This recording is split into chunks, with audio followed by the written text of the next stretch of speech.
নির্বাচনের পরিবেশ বিঘ্নিত করে এমন কোনো কর্মকাণ্ড সহ্য করা হবে না জানিয়েছেন নির্বাচন কমিশনার আবুল ফজল মাহমুদ সানাউল্লাহ। সেনা, নৌ ও বিমান বাহিনীর প্রধান এবং আইন শৃঙ্খলা বাহিনীর বিভিন্ন সংস্থার ঊর্ধ্বতন কর্মকর্তাদের সাথে বৈঠক শেষে তিনি এসব কথা বলেন। নির্বাচন কমিশনার জানান, আইন শৃঙ্খলা বিঘ্ন কিংবা সহিংসতা সৃষ্টিকারীদের বিরুদ্ধে কঠোর হতে নির্দেশনা দেওয়া হয়েছে নিরাপত্তা বাহিনীকে। সুষ্ঠু নির্বাচন করার সব ধরনের ব্যবস্থা নিতে সশস্ত্র বাহিনী পুরোপুরি প্রস্তুত বলে জানান তিন বাহিনী প্রধান। বিস্তারিত জানাচ্ছেন ইয়াসিন রানা। ত্রয়োদশ জাতীয় সংসদ নির্বাচন ও গণভোট সামনে রেখে প্রথমবারের মতো সেনাপ্রধান জেনারেল ওয়াকারুজ্জামান, নৌবাহিনী প্রধান অ্যাডমিরাল এম নাজমুল হাসান, বিমান বাহিনী প্রধান air chief marshal Hasan Mahmud যান নির্বাচন কমিশনে। প্রধান নির্বাচন কমিশনার এএমএম নাসির উদ্দিনের নেতৃত্বে ইসির বৈঠকে দেশের সার্বিক আইন শৃঙ্খলা পরিস্থিতি পর্যালোচনায় অংশ নেন তিন বাহিনীর প্রধান।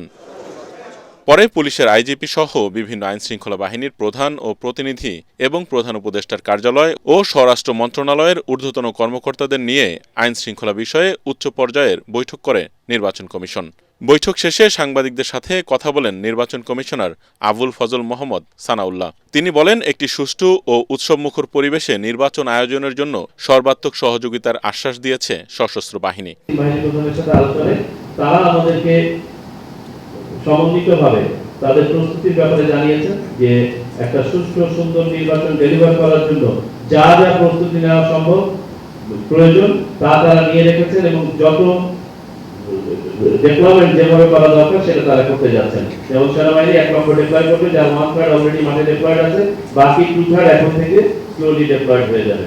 বর্তমান পরিস্থিতিতে আইন শৃঙ্খলা বাহিনীকে কঠোর হওয়া ও গোয়েন্দা সংস্থাগুলোকে আরও সক্রিয় হবার তাগিদ দেওয়ার কথাও জানান তিনি।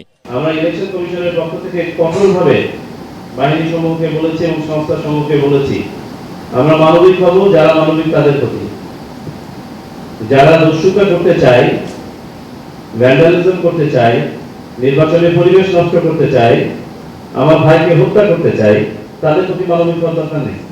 নির্বাচন কমিশনার সানাউল্লাহ বলেন, ভোটারদের আস্থা বাড়াতে চলবে যৌথ বাহিনীর অভিযান। এখন থেকে মাঠ পর্যায়ে যৌথ বাহিনী অপারেশন পুনরায় চালু হবে। এই যৌথ বাহিনীর অপারেশনের অন্যতম লক্ষ্য হবে অবৈধ অস্ত্র ও গোলাবারুদ উদ্ধার, সন্ত্রাসীদের গ্রেফতার এবং আইনের আওতায় নিয়ে আসা এবং সার্বিকভাবে সাধারণ মানুষের মাঝে, ভোটারদের মাঝে, প্রার্থীদের মাঝে, দলগুলোর মাঝে একটা আস্থার পরিবেশ তৈরি করা। একটি অপশক্তি চোরাগোপ্তা হামলা চালাচ্ছে জানিয়ে তিনি প্রার্থীদের নিরাপত্তা বাড়ানোর আশ্বাস দেন। এজন্য রাজনৈতিক দলগুলোকেও সচেতন থাকার পরামর্শ দেয় নির্বাচন কমিশন। ইয়াসিন রানা, এটিএন বাংলা, ঢাকা।